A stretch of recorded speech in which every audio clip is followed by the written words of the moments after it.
আসসালামু আলাইকুম। English grammar centre তৰফৰ পৰা সকলো ছাত্ৰ ছাত্ৰীক স্বাগতম জনাইছোঁ। ছাত্ৰ ছাত্ৰীসকল আশা কৰোঁ সকলোৱে ভালে আছে। ছাত্ৰ ছাত্ৰীসকল আজি তোমালোকৰ কাৰণে লৈ আহিছোঁ ক্লাছ 10ৰ ইংলিছৰ টি ফৰম আছাম। যোৱা ক্লাছত এটা ভিডিঅ' বনাইছিলোঁ পাৰ্ট 1, আজি আমি পাৰ্ট 2 এইটো শেষ কৰি দিম। ঠিক আছে, যোৱা ক্লাছত যিখিনি লৈ বনাইছোঁ তাৰ পিছৰ পৰা আমি আজি আলোচনা কৰিম যে ৰাজবীৰ হেভ নেভাৰ চিন চ' গ্ৰীনাৰী বিফাৰ। ৰাজবীৰ ইমান সেউজীয়া কেতিয়াও দেখা নাছিল। কেনেকৈ সেউজীয়া এইবাৰ চোৱা যে ইটো আছে মেগনিফিচেণ্ট ভিউ। এইটো এটা কি মনোৰম দৃশ্য। কি মনোৰম দৃশ্য? Against the backdrop of densely wooded hills, sea of tea bushes stretched as far as the eye could see. Dwarfing the tiny tea plants where tall sturdy shades trees and amidst the orderly rows of bushes puzzily moved doll-like figures. তার মানে এইটোৱে magnificent view দেখিছিল যে T গাৰ্ডেনত তোমালোকে চাবা T গাৰ্ডেনৰ এই চাহ গছবিলাক একে উচ্চতাত ক্ৰম অনুসাৰে সজোৱা আছে আৰু তাৰ মাজেদি কি আছে যে ওখ ওখ গছবোৰ সেইটোও চাৰি পাতি দীঘল দীঘল কিছুমান গছ আছে। এইটো হৈছে কি এটা মেগনিফিচেণ্ট ভিউ, তাৰ মানে মনোৰম দৃশ্য। যদি কোৱেশ্যন আহে হাউ ৱাজ মেগনিফিচেণ্ট ভিউ, তেতিয়া এইখিনি লিখি দিবা। আৰু কি আছে magnificent view? In the distance was an ugly building with smoke billowing out of tall chimneys. অলপ দূৰত কি দেখিছে যে এটা ওখ চুঙা দেখিছে, তাৰ পৰা লেতেৰা ধোঁৱা ওলাই আছে। এটা লেতেৰা বিল্ডিং আছে আৰু এটা চিমনিৰে চুঙাৰে ধোঁৱা ওলাই আছে। এইটো দিছ ইজ মেগনিফিচেণ্ট ভিউ। যিয়ে নহওক যে হাই টি গাৰ্ডেন ৰাজবীৰ ক্ৰাইড এক্সাইটলি। সেই টি গাৰ্ডেনত আহি ৰাজবীৰ উত্তেজিতভাৱে চিঞৰিছিল। যিহেতু ৰাজবীৰ আগত কেতিয়াও ইমান সেউজীয়া দেখা নাছিল।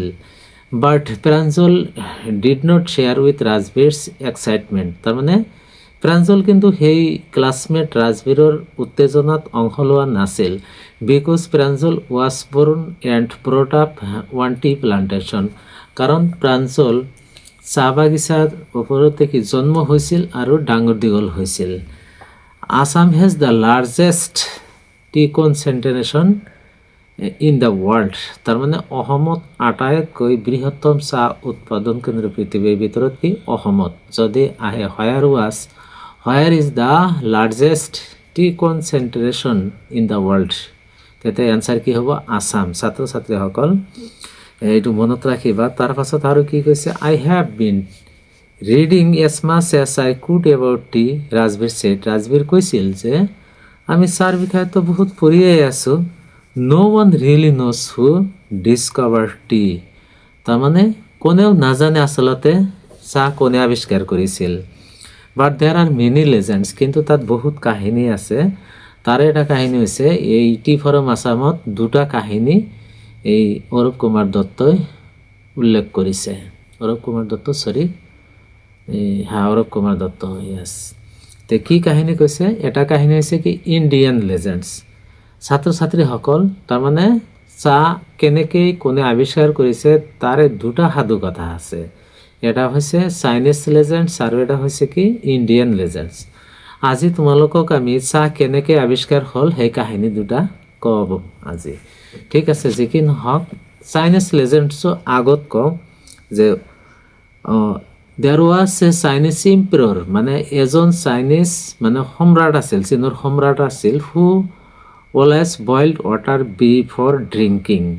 মানে সি কি কৰিছিল? তেখেতে সদায় পানী খোৱাৰ আগত উতলাইছিল, মানে গৰম পানী খাইছিল।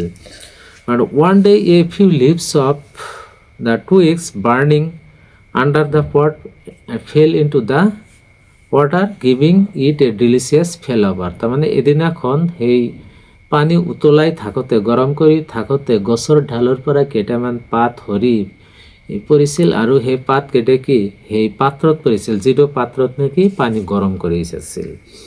তাৰ পাছত যিহেতু গৰম পানীত পাত কিবা এটা বস্তু পৰিলে সেইটোতো সিজিব, তাৰমানে সিদ্ধ হ'ব। হোৱাৰ পাছত কি হৈছিল? সেই পানী যেতিয়া খাইছে কি এটা সুমধুৰ সোৱাদ দিছিল। এনেকৈ চাহ আৱিষ্কাৰ হৈছিল। এইটো মানে চীনৰ কাহিনী মতে। এবাৰ যদি কোৱেশ্যন আহে যে what is the Chinese legends about the discovery of T, ছাত্ৰ ছাত্ৰীসকলে এইটো তেনেহ'লে লিখি দিবা। দেৰ was a Chinese emperor who boiled water before drinking. But one day a few leaves of twigs burning under the pot and fell into the water, and when it drank it gave a delicious flavor. মানে যেতিয়া এই কি কৰিছিল এইটো খাইছিল তেতিয়া এটা সুমধুৰ সোৱাদ দিছিল, এনেকৈ চাহ আৱিষ্কাৰ হৈছিল। যিটো বস্তু টেষ্ট বেছি লাগে এইটো আমি বাৰে বাৰে খাওঁ, সেইকাৰণে এইটো এনেকৈ চাহ হৈ গৈছিল। আৰু এটা কাহিনী কি আছে, ইণ্ডিয়ান লেজেণ্ডছ, মানে ভাৰতীয় কাহিনী মতে চাহ কেনেকৈ আৱিষ্কাৰ কৰিছিল এইটো শুনিবা তোমালোকে। যে বৌদ্ধধৰ্মা আছিল এজন কি, Bodhidharma was an ancient ascetic Buddhist ascetic, তাৰমানে বৌদ্ধধৰ্মা নামেৰে এজন মানে বৌদ্ধিক পুৰণি সন্যাসী আছিল। ইয়ে কি কৰিছে যে Bodhidharma cut off his eyelids, মানে বৌদ্ধধৰ্মা তেওঁৰ চকু পতা কাটি দিছিল। কিয় কাটিছিল? Because he felt sleepy during his meditation. তাৰমানে এই বৌদ্ধধৰ্মা এক ঈশ্বৰৰ ধ্যানত মগ্ন থাকে, কিন্তু এই ধ্যানৰ মাজত কি টোপনি অনুভৱ হৈছিল, সেইকাৰণে চকুৰ ফটা কাটিছিল আৰু মাটিত ধুলিয়াই দিছিল। তাৰে পৰা কি হৈছিল, দহজোপা গছ গজিছিল, আৰু যেতিয়া এই পাতবোৰ গৰম পানীত ৰখা হৈছিল আৰু সেই পানী খোৱা হৈছিল, ড্ৰাংক কৰা হৈছিল, তেতিয়া কি হৈছিল, টোপনি শেষ হৈছিল। সেইকাৰণে যদি কোৱেশ্যন আহে যে what is the Indian legends about the discovery of tea, তেতিয়া লিখি দিবা there was an ancient Buddhist ascetic named Bodhidharma. Bodhidharma নামেৰে এজন পুৰণি বৌদ্ধিক সন্যাসী আছিল। He cut off his eyelids because he felt sleepy during his meditations and threw out on the land and grew out 10 tea bushes. When it leaves put in hot water and drank, it vanished sleepy. আৰু সেই গছৰ পাতবোৰ যেতিয়া গৰম পানীত ৰখা হৈছিল আৰু সেই পানী খোৱা হৈছিল, টোপনি শেষ কৰিছিল। এনেকৈ চাহ আৱিষ্কাৰ হৈছিল। ছাত্ৰ ছাত্ৰীসকল, তোমালোকেও লিখা পঢ়া কৰাৰ সময়ত যদি টোপনি অনুভৱ হয়, তেতিয়া তোমালোকে কি চকু পতা কাটিব নালাগে, বৌদ্ধধৰ্মাৰ নিচিনা গৰম পানী অলপ খাই দিবা, টোপনি নাইকিয়া হৈ যাব।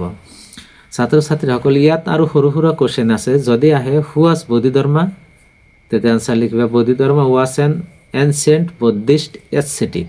আকৌ যদি আহে হোৱাট ৱাজ বৌদ্ধধৰ্মা, তথাপি এইটোৱে এনচাৰ হ'ব। আকৌ যদি কুৱেশ্যন আহে যে হাউ ডিড বৌদ্ধধৰ্মা ডু, তেতিয়া আনচাৰ হ'ব কি, Bodhidharma cut off his eyelids. Why did Bodhidharma cut off his eyelids, মানে বৌদ্ধধৰ্মা তেওঁৰ চকু পতা কিয় কাটিছিল? এনচাৰ কি হ'ব যে Bodhidharma cut off his eyelids because he felt sleepy during his meditations. তাৰপাছত আৰু এটা কুৱেশ্যন আছে, how many tea bushes grew out from Bodhidharma eyelids? 10 tea bushes. এইখিনি এনচাৰ হৈ যাব। শৰ্ট কুৱেশ্যনো পাবা, বোৰ্ড কুৱেশ্যনো পাই যাবা। তাৰপাছত আৰু 4 বিষয় আছে যে T was first drunk in China. ইয়াত কুৱেশ্যন আহিব পাৰে যে হোৱেৰ ৱাজ টি ফাৰ্ষ্ট ড্ৰাংক। তাত অপশ্যন থাকিব ইণ্ডিয়া, পাকিস্তান, ম্যানমাৰ, চাইনা। তোমালোকে কি লিখিবা? চাইনা, এইটো answer. Raj period date as far back as 2700 BC. In fact, words such as tea, chai and chini are come from Chinese. তা যদি question আহে হোৱেৰ R চাই এণ্ড চিনি ফ্ৰম, তাৰমানে চাহ আৰু চিনি ক'ৰ পৰা আহিছে? চাই এণ্ড চিনি আৰ ফ্ৰম চাইনা, চাইনাৰ পৰা আহিছে। এবাৰ T came to Europe only the 16th century and was drunk মোৰ এজ মেডিচিন এজ বেভাৰেজ। কি হৈছিল? টি ইউৰোপত 16 শতিকাত আহিছিল। ইয়াত কুৱেশ্যন হ'ব পাৰে when did T come to Europe? Answer কি 16th century। এইটোৱে MCQত আহে, নাইবা ট্ৰু ফলছতো দিব পাৰে ষ্টেটমেণ্ট আকাৰে। Tea came to Europe in the 17th century, true ফলছত লগাই দিলে তেতিয়া তোমালোকে মনত ৰাখিবা 16th century যিহেতু, তেনেহ'লে এইটো ফলছ হ'ব, সেইটো অপশ্যন ৰাইট কৰিবা। আৰু প্ৰথমে এই টি কেনেকৈ খোৱা হৈছিল? পনীয় মেডিচিন হিচাপে। ঠিক আছে, যি কি নহওক। তাৰ পাছত কি এই ট্ৰেইনখন, ৰাজবীৰ আৰু প্ৰাঞ্জল অহা সেই ট্ৰেইনখন ইতিমধ্যে বিকট শব্দ কৰি মৰিয়ানী জংচন পাইছে। এবাৰ কোৱেশ্যন এটা আহিব যে where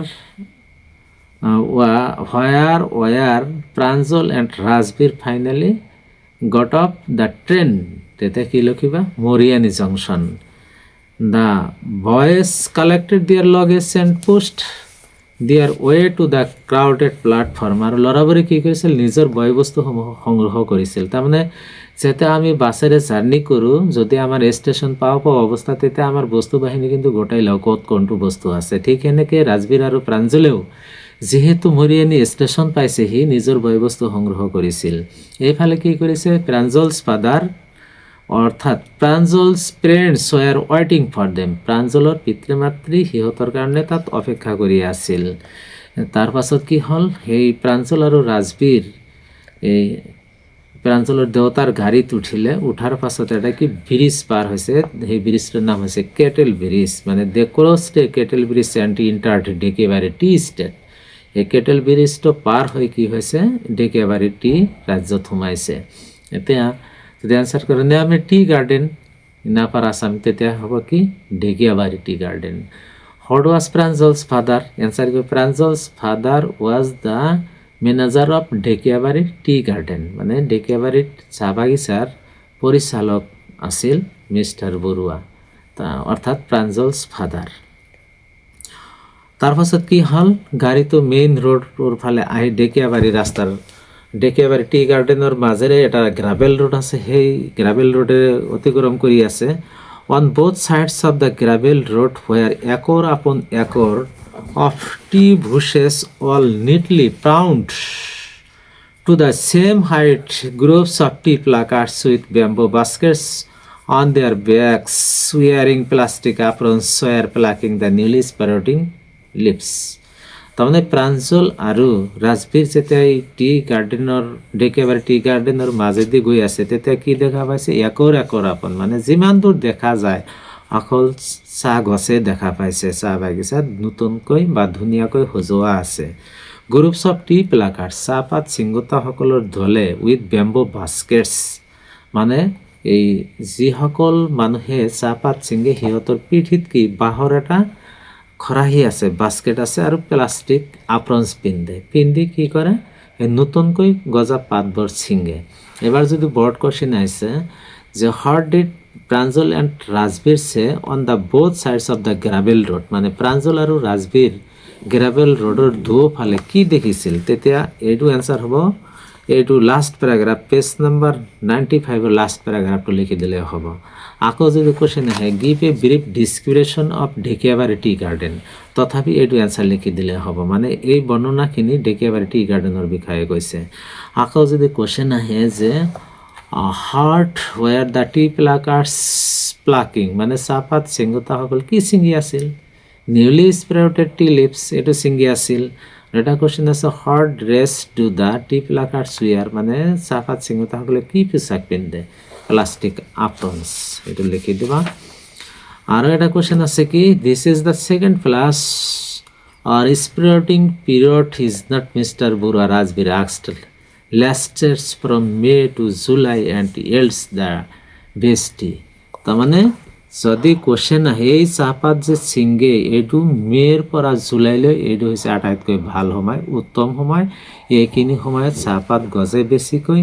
ছাত্ৰ ছাত্ৰীসকল পৰীক্ষাত যদি আহে what is the second flush or sprouting period is, এইটো যদি দি মে টু জুলাই না জুলাই টু আগষ্ট এনেকৈ দিব, তোমালোকে কি আনচাৰ দিবা মে টু জুলাই, যে May to July is the second flush or sprouting period of tea leaves.